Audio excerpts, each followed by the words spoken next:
Bismillahirrahmanirrahim. Assalamualaikum warahmatullahi wabarakatuh. Di sini saya Rizka.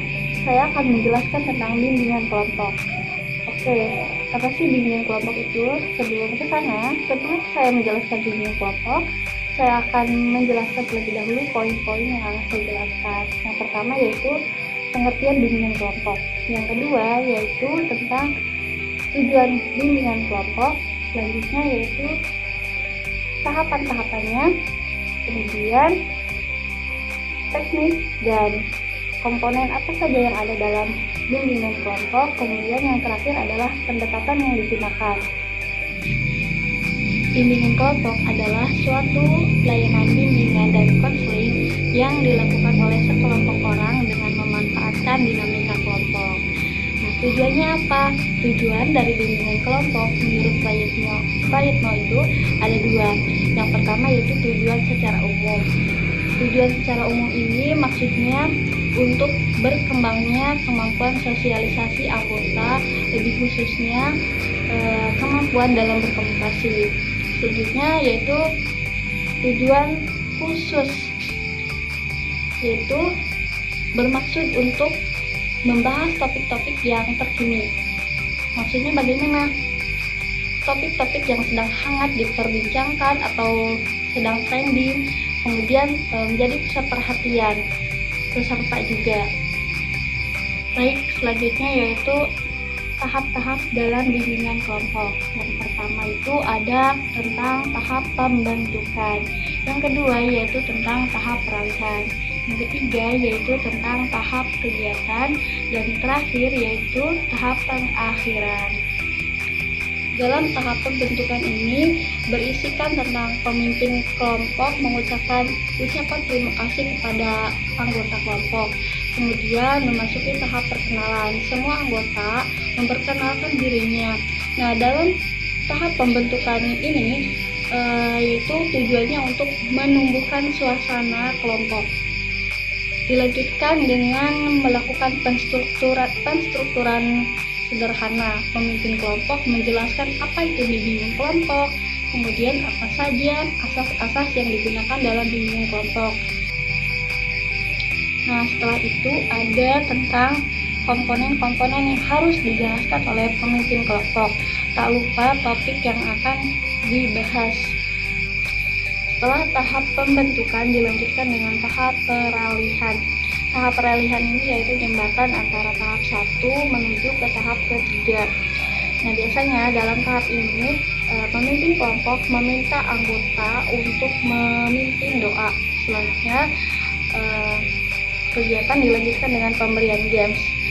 Fungsinya apa? Fungsinya untuk menghangatkan suasana, dan ini tidak perlu berlama-lama. Tahap ketiga yaitu tahap kegiatan adalah tahap pelaksanaan kegiatan. Tahap inilah tahap yang sebenarnya dari kegiatan bimbingan kelompok. Nah, dalam tahap ini pemimpin kelompok memimpin jalannya kegiatan dalam layanan untuk meminta anggota menyampaikan topik, kemudian memvoting topik yang akan dibahas. Topik yang terpilih itulah yang akan dibahas. Nah, setelah melalui proses pembahasan topik, apa saja yang akan dilakukan dengan topik yang dibahas, kemudian apa yang dicari dari topik itu. Setelah itu, pemimpin kelompok meminta semua anggota untuk memberikan saran, ide, kritikan tentang topik yang dibahas. Setelah mendapat solusi dan berkomitmen untuk perencanaan yang sudah didapatkan, kemudian disitulah terjadilah dinamika kelompok. Nah, setelah itu pemimpin kelompok memberikan penghargaan pada anggota dan memberikan ucapan terima kasih. Nah, yang terakhir yaitu tahap pengakhiran. Yang keempat ini yaitu tahap penilaian dan tindak lanjut. Setelah melalui tahap-tahap, saya juga akan menjelaskan tentang teknik yang ada dalam bimbingan kelompok. Yang pertama yaitu menggunakan teknik umum. Apa Apa maksudnya teknik umum itu? Teknik umum disebut juga 3M, yaitu mendengar dengan baik, kemudian memahami secara penuh, dan ketiga yaitu merespon secara positif dan tepat. Setelah itu ada lagi pemberian dorongan minimal dan penguatan. Nah, dalam bimbingan kelompok juga terdapat 3 komponen. Aja 3 komponen itu, yang pertama yaitu pemimpin kelompok, yang kedua yaitu anggota kelompok, dan ketiga topik. Pemimpin kelompok adalah seorang yang mengatur jalannya kegiatan bimbingan kelompok. Dia juga diharuskan untuk menghidupkan dinamika kelompok, berwawasan luas, dan berkepribadian baik. Yang kedua yaitu anggota kelompok, adalah konflik yang terlibat dalam kelompok. Anggota kelompok hendaknya tidak terlalu banyak dan juga tidak terlalu sedikit. Anggota kelompok minimal itu menurut Praitno ada 7 orang, maksimal ada 15 orang. Nah, peranan anggota kelompok ini yaitu mendengar dan memahami, kemudian berpikir dan berpendapat, menganalisa dan berargumentasi tentang topik-topik yang dibahas. Komponen yang ketiga yaitu topik. Topik adalah fakta-fakta yang sedang hangat atau trending, di mana semua anggota maksudnya mengetahui dan mencarikan solusi. Nah, topik terbagi 2 yaitu topik bebas dan topik tugas. Topik bebas ini berasal dari masing-masing anggota, dan topik tugas ini berasal atau yang dikemukakan oleh pemimpin kelompok.